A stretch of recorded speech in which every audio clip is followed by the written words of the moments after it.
rafetlu seen teewaay parce que c'est important que ñu rappeler ko daanaka convocation bi ay 8h ngeen ko jot à 11h journalistes yëpp ñoo ngi fi loolu di wane rek vraiment yitte bi ngeen jox démocratie yitte bi ngeen jox liberté yi ñu leen ci remercier au nom de tous les leaders et di wax encore une fois à tous les militants sympathisants fépp fu ñu gisee presse bi nanu leen tàccul nanu leen joxal ndox mu sedd jox leen chaise ñu toog parce que toog fii di wax ak àdduna bi yëpp ñoom ñoo ko waral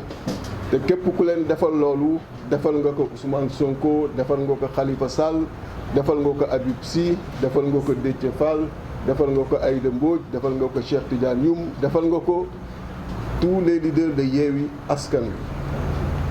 di wax nag ni ndaje mi li ko suuxat mooy li ngeen xam ni démb woowoon nañu fële ci direction générale des élections parce que heure bu élection day jege si pratique la dañuy convoquer mandataires yi pour wàññu spécimen yi ndax couleur yi sigle yi tur yi ak tur yi ci nekk ndax méngoo na ak li ñu déposé gis ngeen débat bi nga xam ni jotoon na jóg bi conseil constitutionnel defee ñombe bi nga xam ni adduna bi ñombe boobu yéem na leen bi mu daggee suñuy liste ni liste suppléant mooy dem liste titulaire bi dem bi loolu amee yenn constitutionnalistes yi yenn homme de droit yi ñoo ngi doon posé wu ay questions comment ils vont faire ci liste Yewwi Askan Wi d'autant plus que liste yi war dem élection législative dafa war am photo wu tête de liste donc mu doon une équation pour dire des fois booy jël yenn décision yi il faudrait que ngay mesurer le périmètre de ses conséquences ses répercussions ci loi bi alors que ki nga xam ni moo war tëddee ñaaxanaay war doxal loi bu fekkee moom mooy jël ay décisions yuy ñëw du tordre loi loolu day yéeme. Et pourquoi mooy démb bi ma demee toog dañ ma génneel benn bulletin benn spécimen nga xam ni en principe dañ ni loolu mooy doon après bulletin wi Yewwi biñ ko tegee turu suppléant yi ñoo nekk ci bulletin yi Yewwi Askan Wi ñu def ko amul photo tête de liste amul turu tête de liste identifiant yooyu nga xam ni tey loi bi ci article R58 da ko prévoir identifiant yooyu benn identifiant nekku ci donc ngeen gis décision conseil constitutionnel ni mu tordre la loi électorale ni mu tordre le code électoral nga xam ni donc ñooñu bi ñuy jël décision ils n'ont même pas profondément réfléchi pour gis ni ñoo ngi doon jëm ci impasse ñoo ngi doon jëm ci ñombe parce que ñombe weesuwul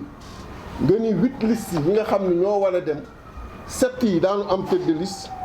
benn moo ci dul am tête de liste moo ci dul am identifiant moo ci dul am photo wu tête de liste bi ñu présenté loolu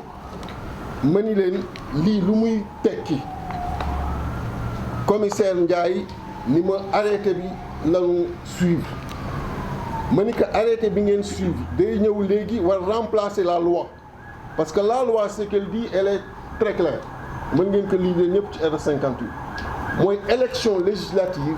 day am photo wu tête de liste mu ni non on n'est pas là pour interpréter la loi ma ni que xanaa tey nga interprété wul yow commissaire Ndiaye la loi la fois passée bi ma fi ñëwee ba gis ñombe Benno Bokk Yaakaar bi ngeen leen dee bëgg sauver yow ci sa bopp yaa toogoon di ñu jëm théoriser que Yewwi Askan Wi allait vers une liste incomplète à partir d'une loi boo génnee di ko lire tey R58 est là génne ko lire ko et tu vas voir toi-même que la décision du conseil constitutionnel ñu doon ne décision bi nga xam ni dafa nekk du tordre la loi. Quand le conseil constitutionnel les sages prennent une décision buy tordre la loi dans quel pays sommes-nous bi ñu demee ba ngoon sa ma woo kenn ci ñoom mu ni ma en réalité ñoom danoo basé wu sur la décision 13E du Conseil constitutionnel en son considérant 13.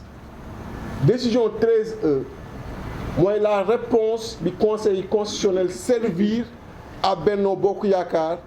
bi nga xamee ni ñoom dañu dugaloon recours pour demander que ñu éliminer suñu liste de suppléants. ñoom bi ñu dugalee recours Benno Bokk Yaakaar pour demander ñu éliminer suñu liste de suppléants lii lañ ci waxoon dañu ni woon Yewwi warul am liste de suppléants parce que amatuñu titulaire te bu ñu amul titulaire dootuñu am photo te bu ñu amul photo kenn warul bàyyi seen suppléant jàll. loolu la Benno Bokk Yaakaar dugaloon comme recours contre nous. Conseil constitutionnel tontu leen ni leen la photo à elle seule ne suffit pas pour identifier et que am na yeneen identifiant yu fa nekk. Donc déjà même dans sa réponse le conseil constitutionnel commencé woon na tordre le droit soit xamul lu ci code électoral bi liiru ko xamul lu ci nekk wala soit nekkoon nañu di exécuter aveuglement benn commande provenant du président de la République. Et voilà aujourd'hui ci li ñu yóbbee loolu moo waral bi ñu waxtaanee ñu ni nag liy jot na te wolof njaay dafa naan buur bu xamul ni saay na nga ni ko lan buur a ngi bàq ya donc fa la ñu toll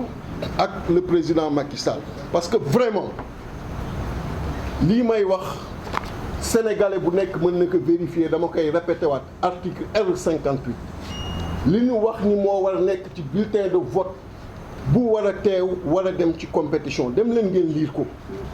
Comment on peut accepter dans ce pays maintenant que le Conseil constitutionnel jël ay décisions yi nga xam ni 15 jours après da ngay gis ni déjà mi ngi continuer de tordre la loi alors que bi mu koy jël ku nekk xam na ni lii c'est inédit mosul am ci Sénégal mosul am ci àdduna nga xam ni tout le monde dafa doon théoriser que la liste est unique et indivisible ñoom lu ñëw kuppati ko ci bi mu dalee Benno Bokk Yaakaar parce que ñombe boobu ci Benno Bokk Yaakaar lañ ko defee parce que bu leen fàttee dama koy fàttali tout le temps que Dakar bi ñu koy rejeté la liste de Dakar suppléants yi c'était paritaire ça respectait la parité titulaires yi ñoo respecté wul woon la parité te pourtant bi ñu koy rejeté est-ce que kuppati woon nañu liste bi ñu koy rejeté toute la liste lañu rejeté loo bi leen loolu dabee 15 jours après ñoom ñu jël liste Benno Bokk Yaakaar kuppati ko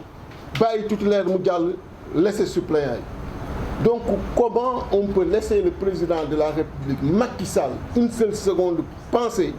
que loolu mën na continuer ci biir Sénégal moo tax ce qu'on a retenu en conférence des leaders mooy bon à tirer bi nga xam ni loolu lañ doon xaar ci man démb ñu koy wax BAT mooy Yewwi Askan Wi du viser le bon à tirer parce que Yewwi Askan Wi mënul viser li nga xam ni day tordre la loi Yewwi Askan Wi mënul nekk ci orientation bi nga xam ni président Macky Sall moo koy jël te méngoowul benn yoon ak loi bi ñu ko ci suivre parce que moomul réew mi moomuñu ëpp ñu fulla ëpp ñu fayda ëpp ñu fit. Je l'ai dit hier au commissaire bi ñuy toog di wax ak moom ma ni que Macky Sall mi ngi leen di yóbbu ci coono parce que li mu foog ni day dem du dem parce que fit ëpp ñu ko formation yu ñu jaar des formations d'hommes il ne l'a pas fait donc fit ëpp ñu ko bu foogee ni nag à travers ces décisions